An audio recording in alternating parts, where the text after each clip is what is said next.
بزرگ بیمار ہوئے تو ان کی والدہ ان کی عیادت کو تشریف لائیں۔ بزرگ اپنی والدہ کی آمد کا سن کر حشاش بشاش ہو کر اٹھے اور والدہ کے سر کا اور پاؤں کا بوسہ لیا۔ اپنی حالت کا ادراک ان کو نہ ہونے دیا۔ نہایت چستی کی حالت میں بیٹھ کر والدہ سے بات چیت کرتے رہے، مگر جوں ہی والدہ گھر سے رخصت ہوئیں، یہ تکلیف کی وجہ سے بستر پر گر پڑے اور ان پر غشی طاری ہو گئی۔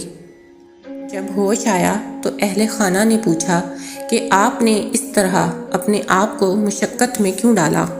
تو فرمانے لگے کہ بچے کی ہر ہائے اور درد بھری آواز والدین کے دل میں زخم کر دیتی ہے، اس لیے میں اپنی والدہ کو اس عذاب سے گزارنا نہیں چاہتا تھا۔ شاید آپ کے والدین نے آپ کی توقعات کو پورا نہ کیا ہو، مگر یقین کریں ان کے پاس جو بھی تھا انہوں نے وہ سب آپ پر لٹا دیا۔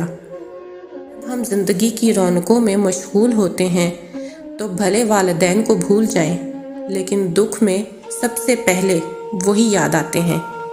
والدین کی قدر کرو، یہ وہ درخت ہے جو اکھڑ جائے تو پھر کبھی نہیں لگتا۔ ان کی خدمت کر کے دعاؤں کے پھل سمیٹ لو۔